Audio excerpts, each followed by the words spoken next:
Trad J on the beat. Yo. So, episode 2 on my channel. I got 2 guests, my best friends. You got Flo and Ham. Yo. Go ahead and introduce yourselves. My boy Flo. Yeah, John Flores, baby. What's up? Yo, and then my boy Ham. Your boy A. Harris. What's happening? Alright, so Flo, 13-year veteran in the Coast Guard, right? Damn, you old. Yep. Married, 4 kids, 3 girls, 1 boy. Living the dream, huh? And Every day. he's a Miami Hurricane fan. God knows why. So, We're the best. What you mean? Peters. Ham, firefighter, 4 years. Grinding out. Hey, married, 3 kids. And FSU fan. Another reason we don't know why. Hey, don't that like that. Don't do Hey, that. go Gators. Go Gators. So I do appreciate y'all coming on here, helping me out with this, starting on my channel. You know, the reason I wanted to put this together is pretty much to let people know that there's different ways of dealing with depression and anxiety. You know, we all deal with it in our own ways. And, you know, I want people to see like, hey, there's different ways that everybody deals with it. There's no right way, you know, and that we're not scared to talk about it, because a lot of it is because usually we're just scared and embarrassed to talk about our feelings as men, usually, you know. So first topic is friendship. You know, I thought it'd be a great topic for us to jump into, because hell, we all best friends. We talk me and Flo since 2013.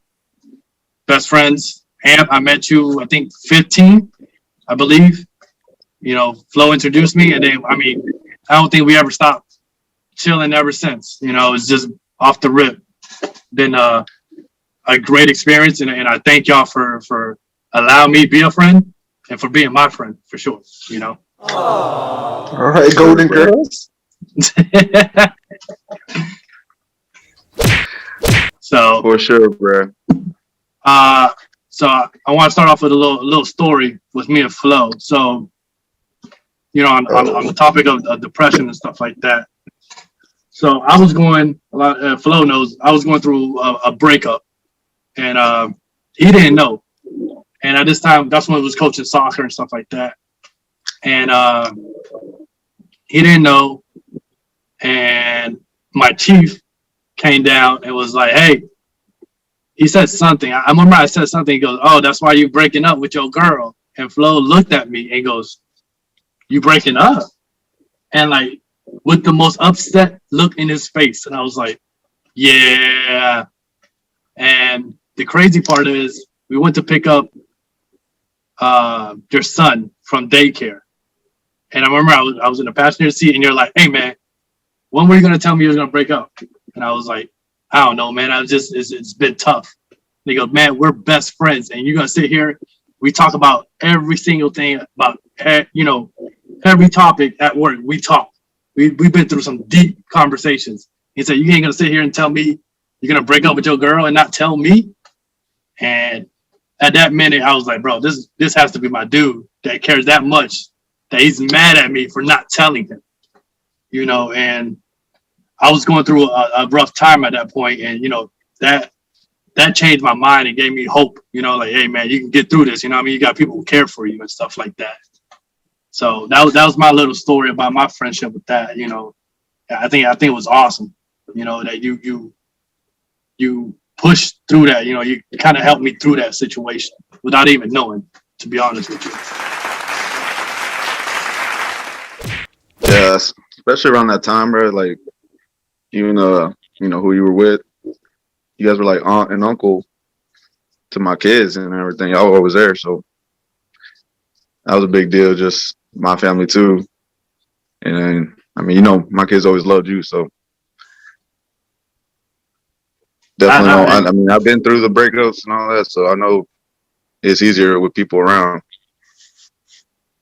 Yeah, no, like at that time, like I would go to work, and I would. I mean, you saw how far I was driving to coach the kids, and that was Right. my escape. That was my escape, like from everything. Like my household was falling apart. Everything was burning, and all I cared about was going to work. Because I mean, I don't know to you, but that Miami group, that I mean, I'm still in contact with everybody in that group. It's not like we didn't talk. We stopped talking. Like when I left station, I talked to a couple people, one or two here and there, but everybody else I just stopped talking to. Like I got them on Facebook, but it's not like I'm in touch with them. Do you feel like reason why you didn't come forth with telling Flo, but besides the depression, dealing with everything, is because like the embarrassment or like the shame of like, I like for me, if I'm going through something, it's only a few people I reach out to. And one of it is because I feel like you got so much going on. I feel like everybody has so much going on. I want to put my shit on their shit. You know what I mean? Like, for instance, Flo got kids. He doing, y'all both working. Y'all both got, he got a whole family. Y'all both coaching. So did you look at it as like, hey, I want to add this extra of my shit onto him when he got so much that he dealing with? To be honest, I think it's an embarrass. Like I felt embarrassed.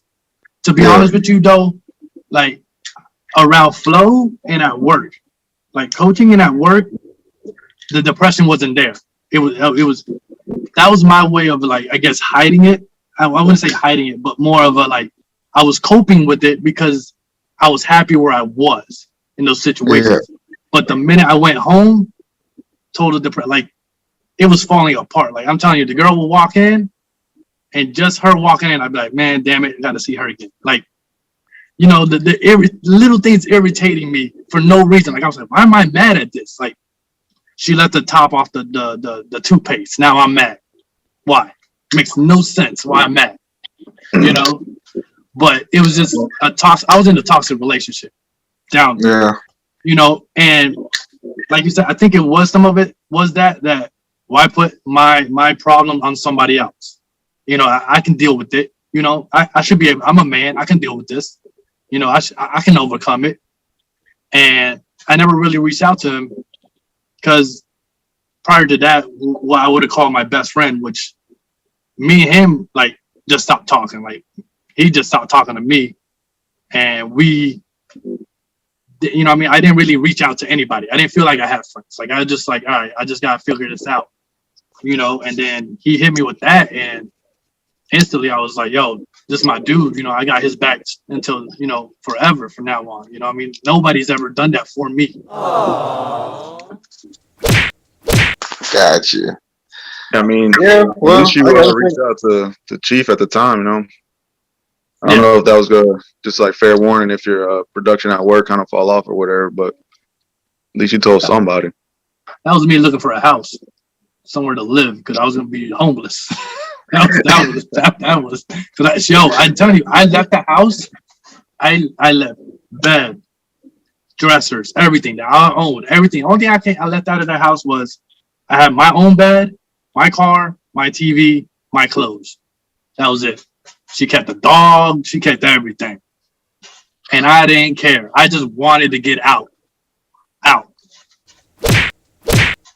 So that's why I reached out to Chief. I was like, hey man, I may be homeless at this point. May have a spare room. I may crash or something. But then I had to open up to him about the situation. Yeah, for sure. But part of life, you go through it. So have y'all had anything? I wouldn't say similar because I mean nothing is similar, but something that you're just like, yeah, man, my friends kind of came through for me at that point. A few moments later. Silence. Okay, we don't got friends. I Okay, think cool. I think that's just a lifelong of experiences that you like that we would have to compile right now, like on the spot. Like I know for me in high school, my guardian, my grandmother, the person that raised me, passed away, and that was like in the middle of like junior going to senior year. So I mean, I had to deal with that, and we was in the middle of football season too. So dealing with that, I ain't really come out and be like, "Hey, this what I'm going through," because that's not like really me. But I talk to people here and there about it, and like, "Hey, that's my situation. Like, I'm trying to work it out." And at that time, we were living on like me and my sister were living on our own. My grandmother and them owned a bunch of properties, and we lived in our house that we grew up in. But we had a lot of stuff going on because my grandmother, I got a lot of aunts and uncles, so everybody trying to decide what they want to do. And, you got two or three people trying to agree on one thing. It's crazy, but then you got another seven people trying to figure out, hey, this is what we want to do. This is what we're gonna do. And everybody is in different life situations at that time. And then we felt like people wanted to include in us because they're looking at us as, hey, y'all kids. But at the time, I'm 16 going on 17. I guess I'm about to get up out of high school. I'm trying to figure out what my next move is. My older sister was already out of school. My younger sister was like, coming up. So we're like, hey, look, y'all need to include us in what y'all talking about. But then they also couldn't agree. So it was just, dealing with a lot for the get. But, at that time, you kind of hunker down to your friends. Your friends become your family. So me and Flo, we spent a lot of time with each other. At the time, the girl I was dating, we spent a lot of time with each other just to get away from that situation and kind of put your mind on a different pace. Okay. As far as I guess breakup in Ohio, it was my supervisor. He's the one that pretty much took me under. He had 2 kids. He was married, and just from him being older, I was like 22, so I didn't know what was going on anyway. So he helped talk wise, but what helped me was like going out with the guys at the station and just getting out. Like you said, your time away was with the kids and soccer, and mine was at like jiu-jitsu or boxing or whatever. Yeah. So, I know your situation you were in. I know how cold it was, Flo. I understand. And then we all know about that situation. Yeah. That shit sucks, man. That's depression by itself is snow. I was like, good God, this kills me inside. But so okay, me and my friend talked about this the last show I did. But growing up, hold on, real quick. Go ahead. I'm sorry, Fluff. This made me think about it. But it shows you the progression of so we're talking about breakups and depression, how he dealt with it. The progression of like me and Flo story. Me and Flo known each other since 2004. So Flo was dating this girl. I guess you can call it dating. Whatever. They was together. And the girl thought she was pregnant. Mind you, we in high school. He started tripping. So he came to me like stressed out, like OD stressed out. But I'm in high school.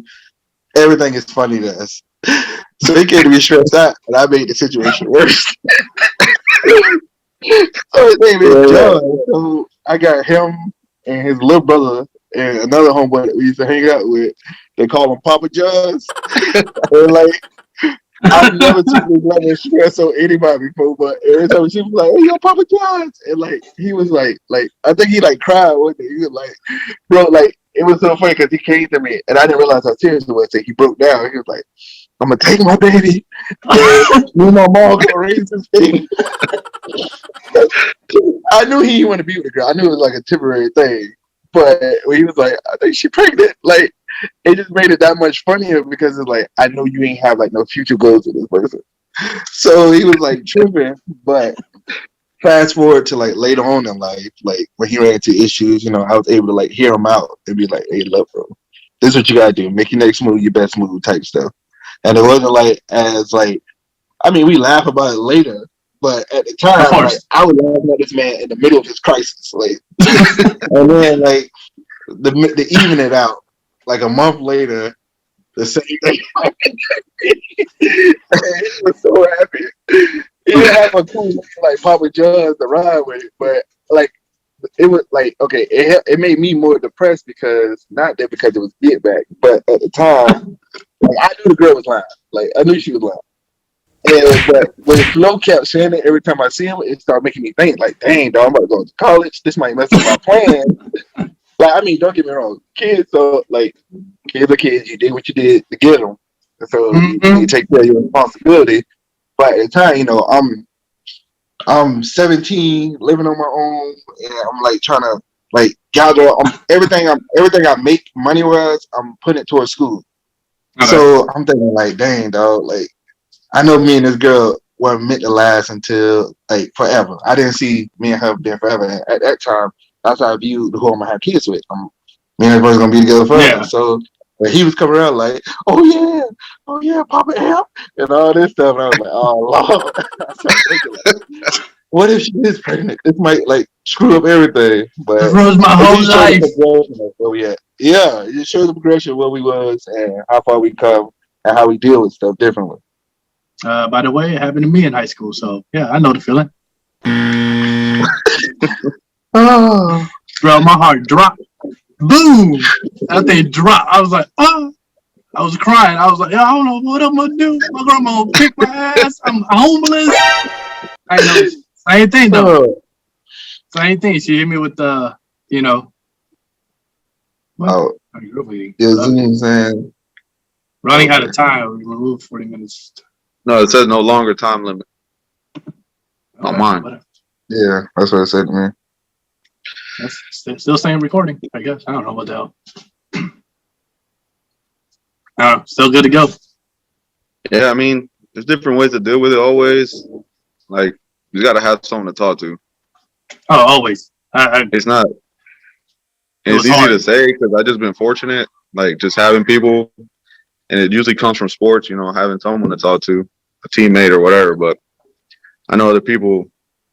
It ain't easy to talk to people at work all the time like that. No. Because to me, people on your teams or whatever, they become family eventually. Sometimes you spend more time with them than your own family members. Mm-hmm. And it's something I tell my kids already. Like, watch how you treat them because that's your second family. So if they're not good or whatever, you still, you treat them, you bring them along. You're only gonna have success if you all work together. But nah, it's true. I mean, me and you. I mean, our common ground that got us going, other than them just throwing you on me and saying, "Hey, man, show this guy around." And I asked you, I said, "Hey, man, how long you been here?" And you said, "Oh, it's my second day." And I was like, "You know this whole base?" And you're like, "I don't know where I'm going." And we just started. That's how they did us. They're like, "Yo, show him around." And I was like, "All right, this guy, he has to be like at least a year here." This dude was 2 days there, and he was like, "I don't know this guy. I haven't got my shit signed off by him yet, anyways."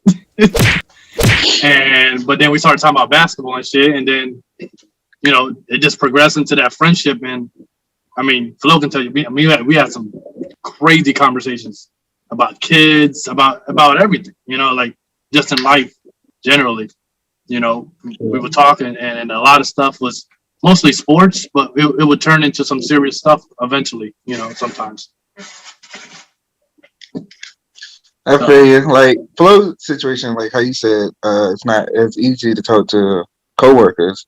I know, like coworkers in a typical job. I mean, I'm not saying your job is typical, but I know coworkers in a typical job, you don't want to lay out too much of your home business or whatever's going on. Mm-hmm.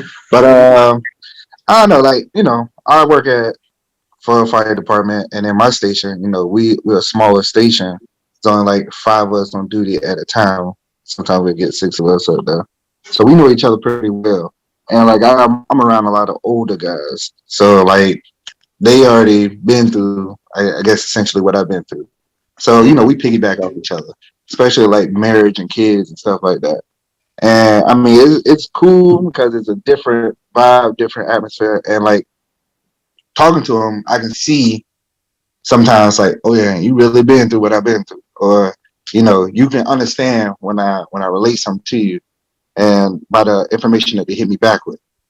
So I mean, it's all like if your work people are like your family, that's cool. That's somebody you can lean on to.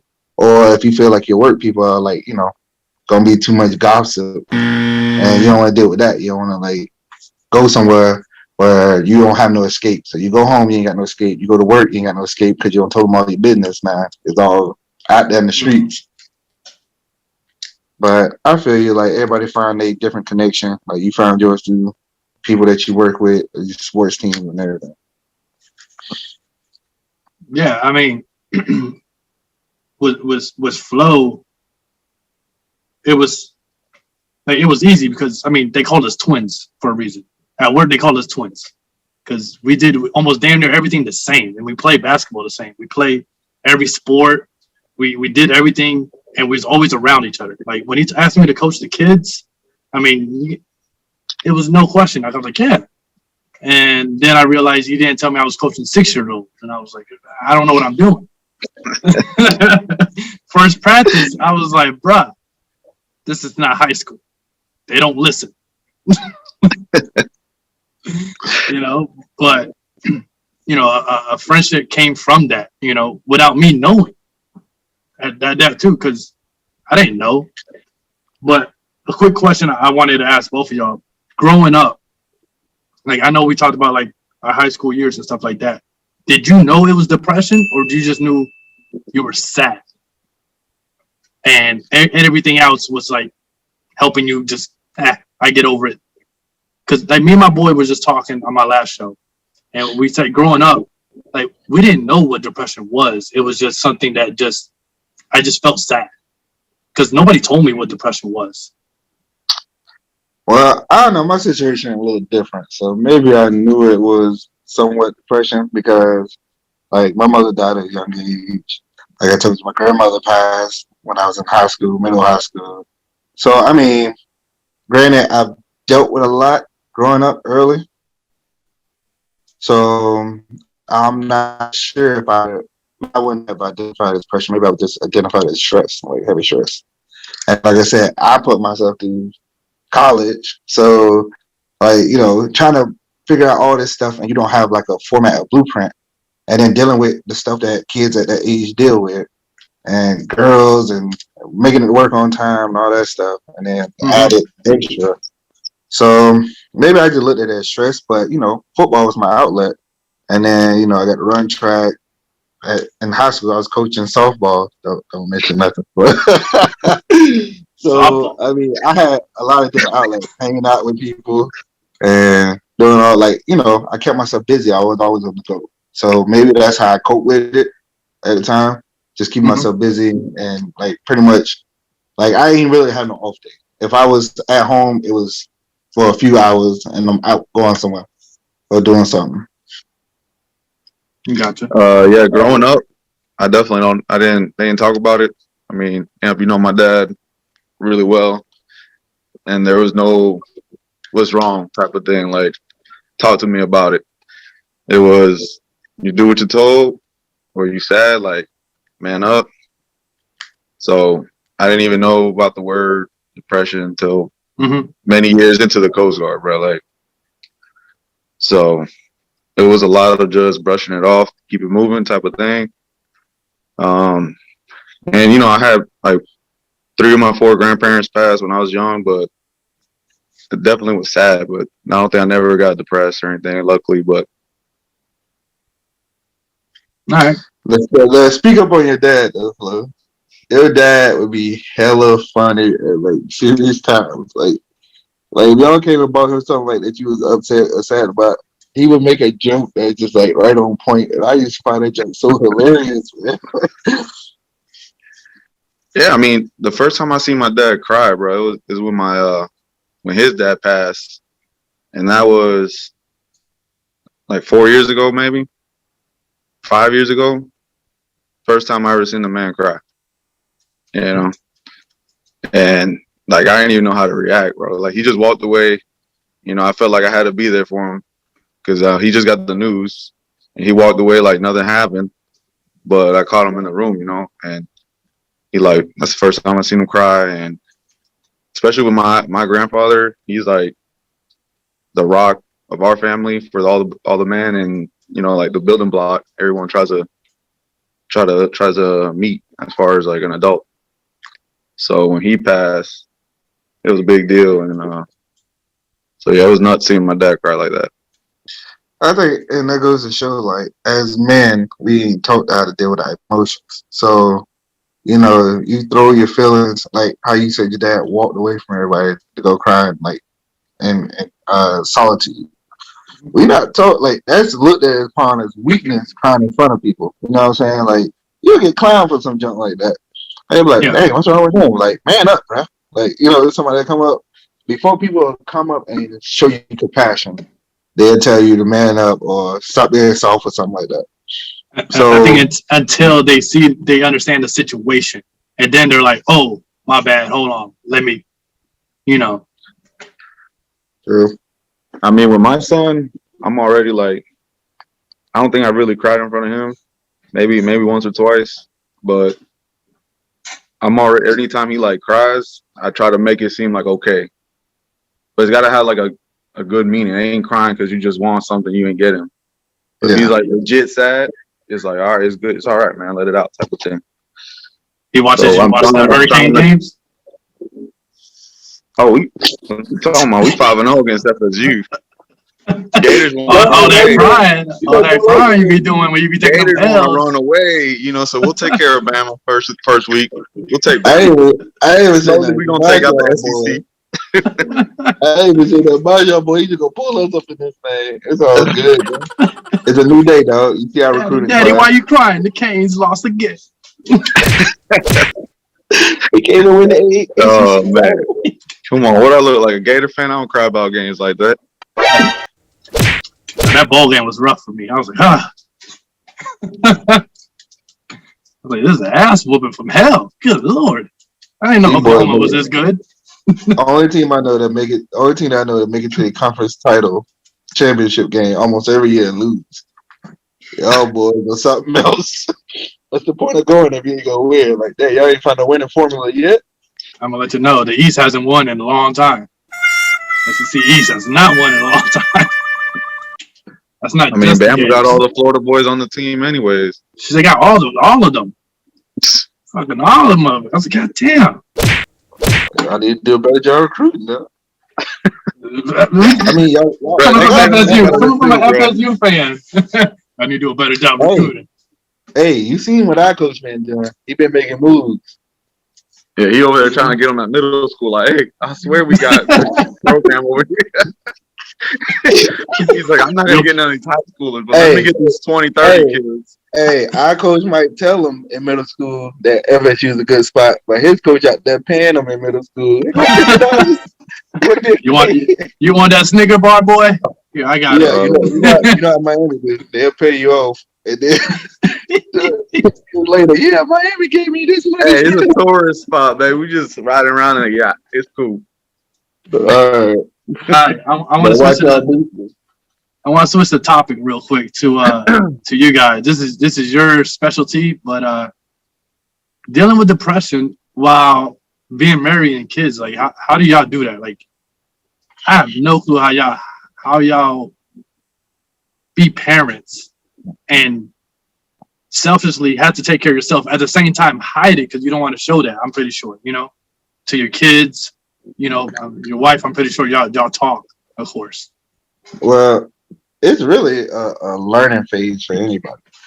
Like I didn't grow up with my dad, so everything that I know about parenting either comes from a role model, somebody I looked at as a role model, or other family. Like I got uncles and stuff that had kids young, and I just like implement they style of what I've seen them do, and then plus it helps because I show my kids what I've always wanted as a kid growing up, or what my grandparents showed me. So dealing with depression with kids is like, well, first with my wife, like I give you an example. When before we even got married, we had 2 kids and we had I was working in a psych ward. So dealing with that every day, people want to kill themselves or they depressed or they trying to kill you or just fight you because they upset at life. And then you coming home and she's like, here, get this baby. Because she been with the baby for 12 hours. And Mm-hmm. like we had got to a point where I was like, look, I'm just getting off of work. I need to decompress. Like I need to get all that work stuff out. before you just hand me a baby. And that's where communication was key because she didn't see it as an issue originally. All she knows is I've been home with this baby. I need to get away from this baby. So Mhm. we had gotten to like a nice little system of I get off, take a shower, eat, and chill out for like 30 minutes. And now I'm like, all right, let me get this baby. And like, that little change and routine helped out a lot. And then like fast forward to now, my kids are older. Like if I'm depressed about something or if I'm stressed out about something, I let them know for real. Hey, look, daddy need a minute. You know what I'm saying? I can come to them right now and be like, daddy need a little minute. Or I can come to her and be like, hey, look, I'm finna go chill out for a minute. Can you, make sure that they straight? I just need some me time. Or vice versa, Sometimes she tell me, hey, I need to do whatever. I need to get away for a minute. And I'm like, hey, look, go do your thing. Whether it's go to Target or go read, go to Starbucks or whatever, or go in a room by yourself. Because I think, especially for her, she get to a point where, she got a baby. She breastfeeding right now with our youngest. But she get to a point where she don't want to be touched because all day it's like, mommy, mommy, mommy. And then the baby hungry, want to be all on you all day. So, me being home alone when she's at work with the kids helped me see it from her point of view. Because, kids gonna do the same thing no matter who at the helm. So Yeah. they're gonna be like, hey, look, daddy, daddy, daddy, or mommy, mommy, mommy, depending on whoever's there. So I like always try to put myself in her shoes and she put herself in my shoes. So when they coming at me all day, I'm like, dang, that's what they do to her. And then on top of that, having a newborn baby, the baby want to be a mom all the time. So deal with depression with them. It's a forever learning phase because sometimes you do snap, like because you're dealing with okay, I need to get this and that done. And kids, as you would know, they throw a monkey wrench at any plan. So you're like, dang, now I gotta go spend X amount of money on a dentist because you don't ran outside and bust your face, or or dang, broke your arm. How am I gonna pay for this? Even though I have insurance, you still got added cost. Or did you turn in your homework and then both of us are still students and we got little students, so I got to be on top of them for their homework, and they don't. And kids, I don't want to do homework. They drag around it, take their time, and the whole time you think in the back of your mind, like I got to turn this assignment by 12. It's already 10. Yeah. So that's dealing with like everyday life stuff, but it's forever changing of how you deal with it. And I think it's important that you get your kids to like a sense of they know when, hey, like my kids can recognize right now, hey, daddy's serious, let me go do something else. Or hey, mommy need a break, let me go do something else. Yeah. So for me, obviously growing up and pushing it off, that actually helps. I mean, as far as not showing my kids that I'm stressing or whatever. Um, and I mean, you both know they're always doing something anyway, so they don't even got energy. Some most days to. I mean, they get on my nerves. Don't get me wrong, they get on my nerves, but it's not like you sitting around. Once they get bored, that's when they start messing with you, type of thing. Um, as far as me, the last 8 years, luckily they haven't had too much like depression or had to deal with much. Um, my wife definitely has it harder because she's a teacher, so she's dealing with other people's kids all day, and then has to deal with our kids. So she definitely explodes every now and then on them. Where Nando, we go to work early and we come home early, type of thing. So Yeah. I usually get at least 30 minutes before they even show up. And sometimes I get almost like 2 hours, So I get that time to decompress, and there's no rush for me. But for my wife, she definitely has more weight on her shoulders. Especially she's the one that cooks, so I can't really speak for her, type of thing. But it's I mean, if I see her getting mad, I just come and step up for her. Like, even though I'm not mad at the kid, I gotta step up and punish him so she doesn't go completely off on him. And so that's kind of how we like take turns. Even though she's the one upset because she's just stressed, I have to step up and take that off her shoulders for that minute. Same thing with me as far as the kids. I already tell them like, hey, I'm losing patience, dude. So I try to not to sneak up because I've done it before, especially when they were smaller. They don't even know what's going on. They don't even know they're stressing you out. And then you just like go off on them and they're just like, yo, what the hell? So I kind of stood back before where, I don't want my kids to be scared of me type of thing. And like I snapped on them and they just like run off, just scared. So that's like I had to stand back and kind of think like I got to deal with this a different way where I'll give them warnings like, yo, like chill out. Hey, this is about to happen. Like now they know it's about to come. So now they get it. They ask for it where whatever punishment, like you about to lose your snack, you about to lose electronics for however long or whatever it may be. You're going to have to clean up this room by yourself. They've been forewarned now type of thing. And the last warning is like, yo, I'm losing patience. That's it. So it's like straighten up or be ready for whatever's coming your way type of thing. But I think like with depression, the whole marriage and family situation is a lot of it is communication. If you and your partner got no good communication, it's just gonna amplify everything. Like, and me and my wife have different parenting styles. I'm like the iron fist, and she's like, like, oh, it's okay type thing. And like, we both feel like we both are too far on the spectrum of our tail ends. Like, I feel like my daughter be doing something, and one of them, like my oldest, she's very like theatric. She's the drama queen. So something that happened, like out of nowhere, she just stopped and just like boohoo cry, and I'd be like, "What's going on with you?" And she's like, "What if we get hit by a comet?" And I'd be like, "What the?" So my wife would be like nurturing towards that. Like she'd be like, "It's okay, blah blah blah," and I'd be sitting there with the puzzle face, and shit like if I'm there by myself, that'll probably like give me a mini snap. Like, what the fuck are you talking about? You can be like, you look both ways, you won't get hit by a car. Like, no, not a car, a fucking comet, like something like Comet. yes, like She said, I'm a dinosaur. I'm about to get hit by the dinosaurs. and then it's like straight random every time. I'm like, yo, what the like? Where's this coming from? So me, instead, I used to just snap, but now I just be like, look, when the last time you ever even seen a comment? And she be like, and never. And I'd be like, okay, so why is this even like a real like? But she be so like, I can see it in her face. This is something that she's really concerned about.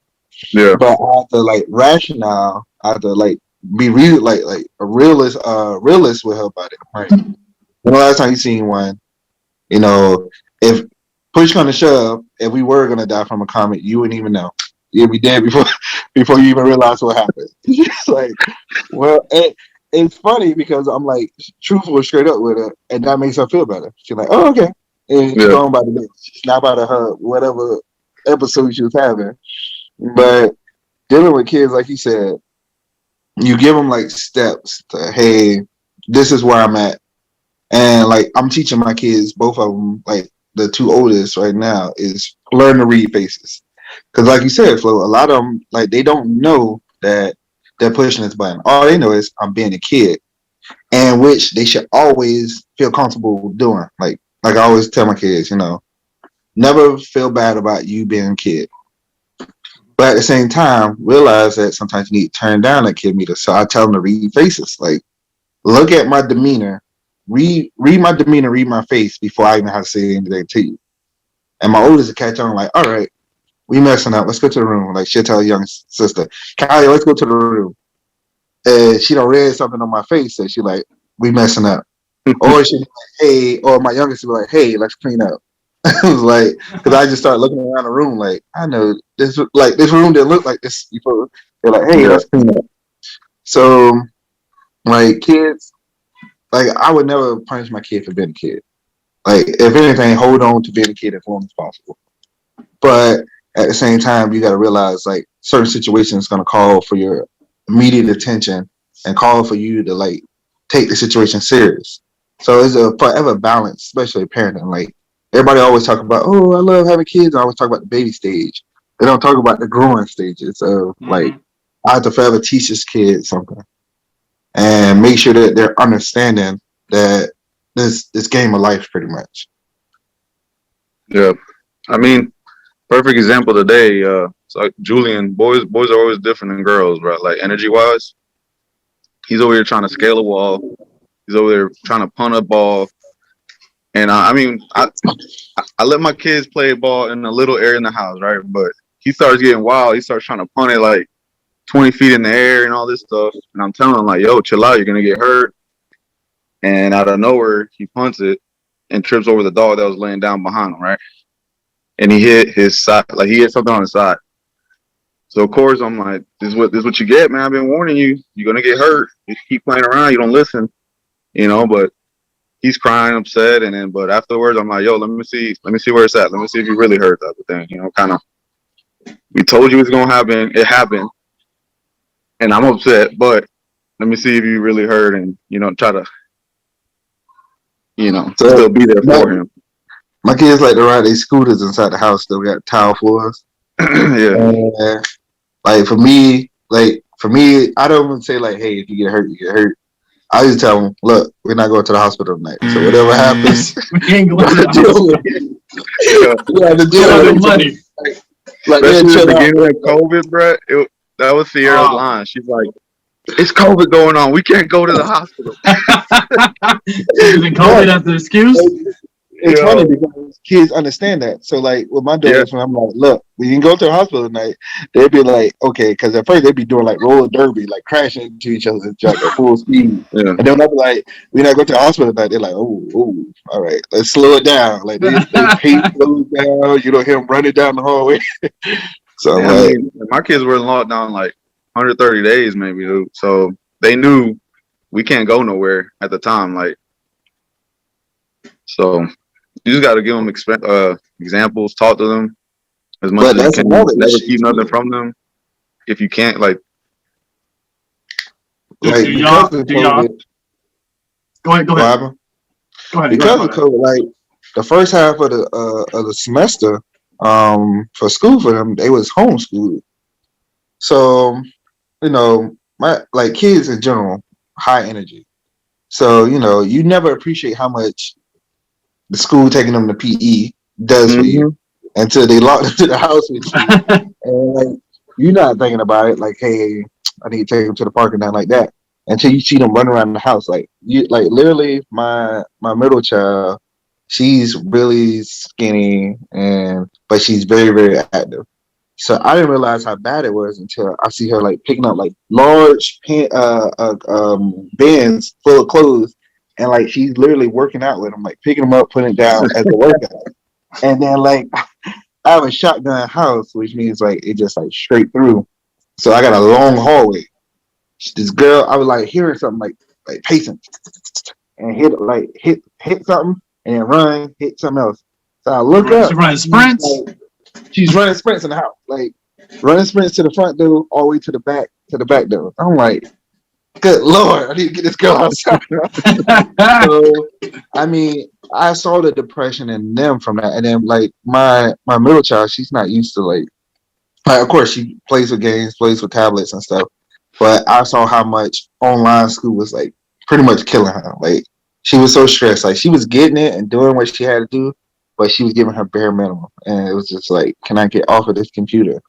Which you would have never thought with kids nowadays. Technology is everything, but she was like, she need to be free. She need to be outside. sure. So COVID is really like, you can see kind of where the stress was put onto the kids. Like the best move was putting her back in school. Well, putting them both back in school. Yeah. Cool shit. Have y'all ever like talked to them about depression or like something similar? I wouldn't say depression because I mean I don't think at that age I don't think they know exactly what it is. I've never they're sad about something. So they had a rabbit and it passed, and we had like a serious talk with them about that because they were stressed about that, or they was sad about their pet dying. but they're kids. They don't have really. Well, let me say my kids don't have anything to be depressed about. Like literally, we have a room dedicated in the house to all their toys. They have their bedrooms full of toys, and half of my living room full of toys.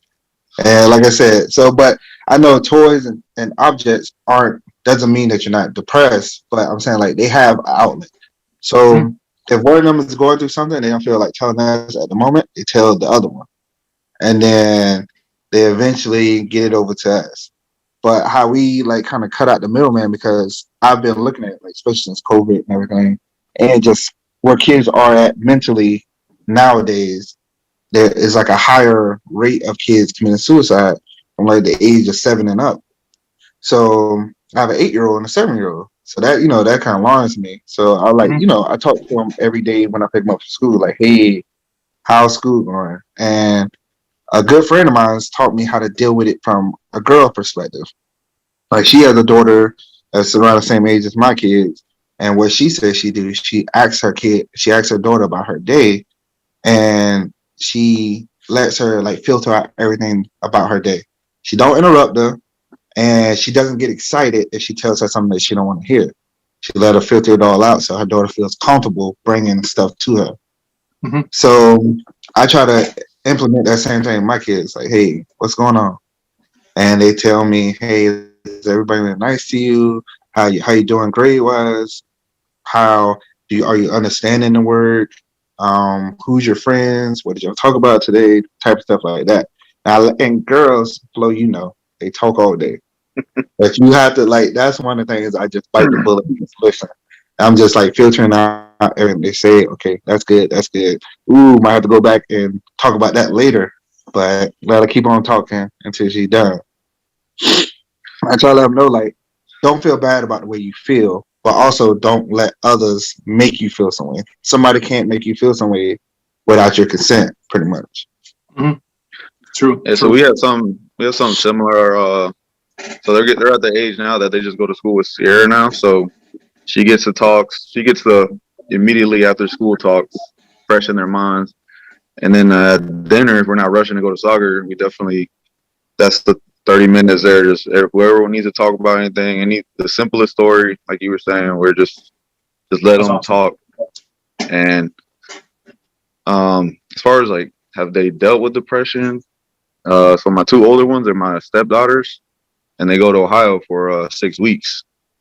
And so the youngest of the 2, she was with me like before she was in 1, so she misses her real dad and all that, but she doesn't maybe have that attachment that the older one does. And especially when she was like 5, 6, 7, dude, we already expected when she came back, she was like in tears, bro. Like she couldn't go to bed type of thing because she missed him so much. And it's understandable. Like I had to like detach myself, like not be jealous or whatever it may be, and let her have these moments. And but Sierra's the one that talked to her and all that. And anytime he calls, I'm like the first one, like, hey, here's your dad. Like I never try to give her a reason or think I'm trying to like step in between them two. Mm-hmm. So she definitely, as she's getting older, is changing a little, but around like 5 to 8, it was definitely really hard on her coming back from Ohio and trying to deal with not seeing them forever long again, you know? Yeah. Yeah, well, I mean, I do appreciate y'all telling me, because I mean, I don't have kids. I just have my nephew and my nieces, and you know, I don't raise them. I let my sister do that. I just play the uncle role and spoil them. So y'all do what y'all doing, beautiful, because I know both of y'all kids, and they both great kids. Julian, he hit me in my nuts once, and I didn't appreciate that during the soccer game. He just came up and he was like, hey, wow. I was like, what the? Right in the middle of practice. It just drops me. I was like, oh, what the? Yeah. I was like, yo, this bastard of a kid. But so my last topic, because I do like the whole anime theme. Last topic is usually something, anime related. So my question to you is which character would you like to chill with the most? Which character? What? Which character out of all the animes and superheroes and all that? Who would you want to chill with? Go ahead. I'm not gonna give you no easy question. Yeah, I mean, chill with. I chill with old Logan at the bar real quick. I knew he was gonna say Logan. Drink some whiskey. Mess around, get that man mad. Nah, I'm gonna be like, yo, I'm with him, bro. Chill. I chill with that. I would say Goku, but Goku like to fight, so he gonna pull me into some bullshit. I'm out there like Krillin.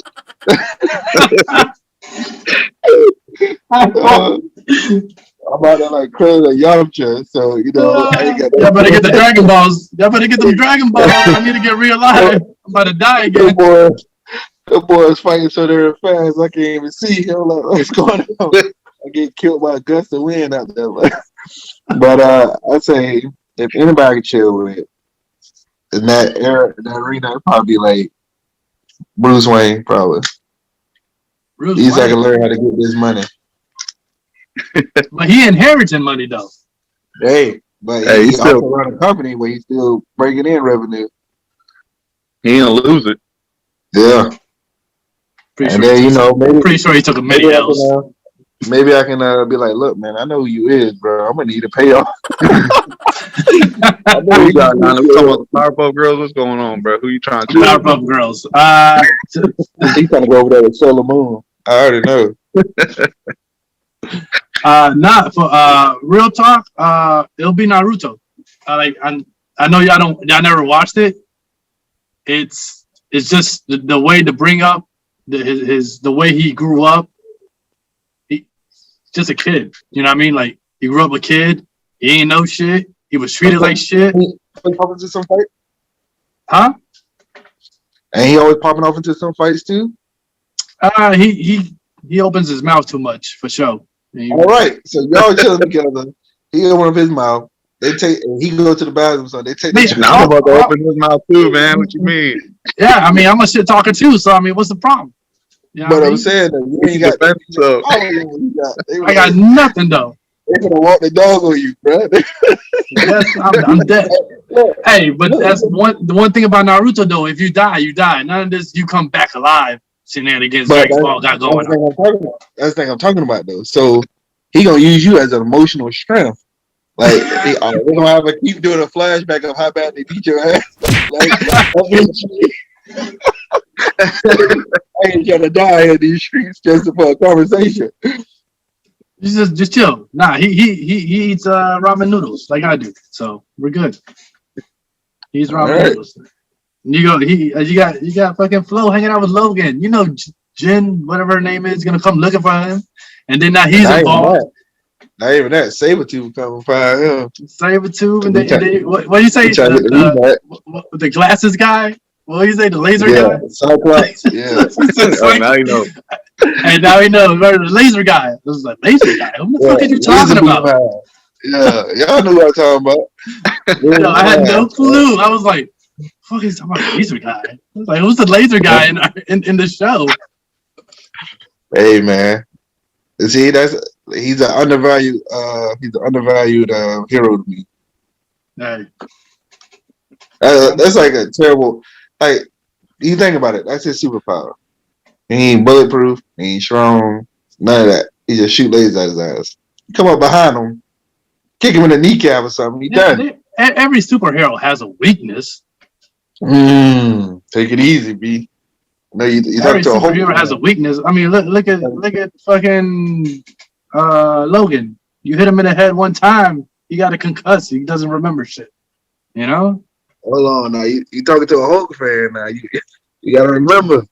Hulk can't talk shit. Thor, fucking Thanos put that ass whooping on him, but he was scared to come out again. He said, ugh. That's movie Hulk. That ain't. Yo, hit him so bad, the dude turned. He's like, you know what? I'm a professor now. I'm not a fighter. I'm gonna go back to college.